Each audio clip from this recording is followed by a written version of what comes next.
said of race relations from my perspective, I've heard people say that it feels like we're going backwards with race relations. We're not going backwards. I think we haven't moved forward enough. And there's some things that should be going that haven't gone yet. But as far as are we going backwards, we're not going backwards. I mean, it doesn't mean that we've solved everything because we have a black president, but that does mean that we've gone forward. I mean, a good example. My mom used to love to spend time with old people because old people didn't have company a lot of times, and they're full of wisdom. So my mom loved the company of old people. So when Barack Obama wins his first presidency, she says to her friend, we'll call her Pearl just to give her a name. Pearl, you know, we have a black president of the United States now. And 90, almost 100-year-old Pearl says, I wonder where he's going to stay. Right? Because from her mindset, you know, you may have a black president of the United States, but they're not going to let him in the White House. So things have moved forward. They're not where they were when she was young. President walked in, everybody's got to stand up and treat him like a president. And also when you're a kid, when I was a kid, you know, 1960, when they asked you, what do you want to be when you grew up? Nobody had to tell all the black kids not to say president because you knew it wasn't a possibility. Nobody had to tell all the girls not to say president because you knew it wasn't a possibility. So things have gotten better in that sense. We've got a lot of work to do. A young girl can quickly say she wants to be president now. A young black kid can quickly say he wants to be president now. If the racism pie is this big, those are two slices that will never be there again. So in those terms, things have gotten better. Some things haven't changed though. You look at the incidents of police brutality. I mean, that was an old issue back when NWA was talking about it. I mean, that was what gave the N-words, that's what gave them their attitude, was the treatment under the law. That's an old issue, and the fact that it hasn't been solved yet makes it feel like it's moving backwards. Truth be told, everybody, in my opinion, what needs to happen is when you start talking about the issue of race, and especially the race as it involves police, you see people pull out numbers.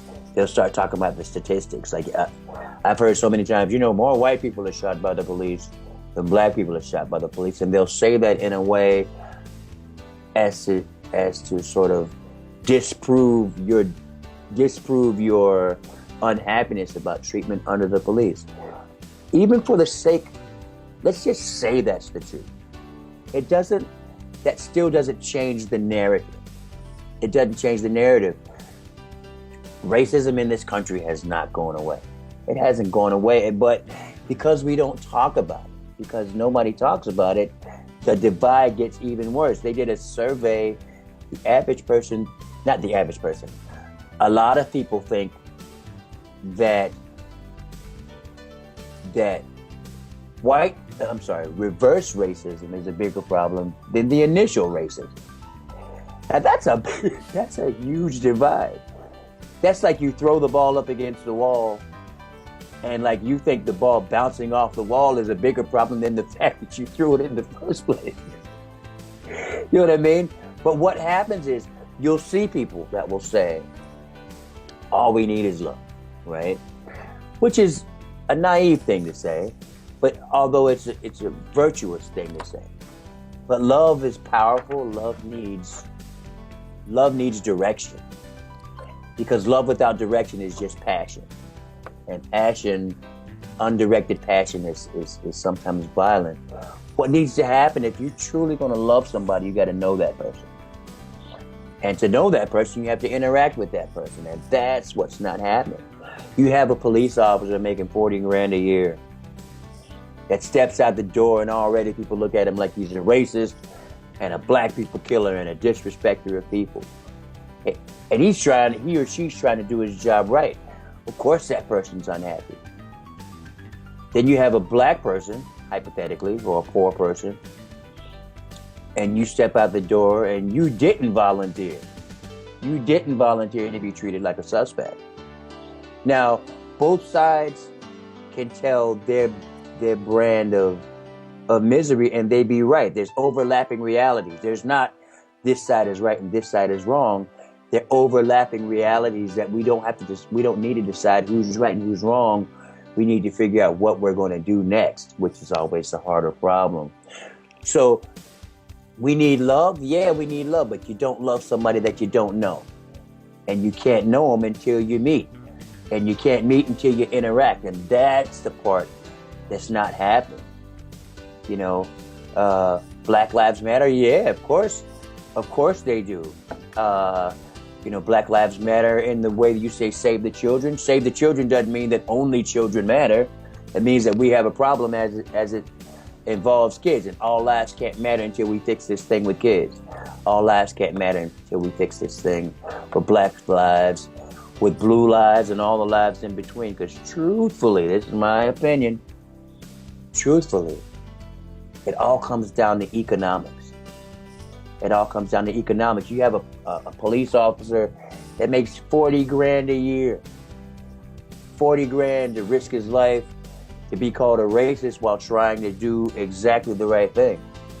And then you have maybe, it seems like just black people, but you know, a poor white person doesn't get a head start because he's white. If you're quote unquote on the trailer trash list or whatever brand you want to put on it, you got two levels of poor people that wind up clashing, and it's a clash because of economics. It's a clash because of economics, and you know, two sides are mad at each other. Neither one of them are angry at the right thing. You know, when upwards of 1% own 80% of it, that means 99.5% are fighting for the other 20. In there is poverty, dissension, theft, thievery, robbery, because we're scrounging. We're in survival mode. We don't act like the best humans because 99.5% are fighting to be comfortable in the other 20. And but in the meantime, we do need more love, but you don't love somebody that you don't know.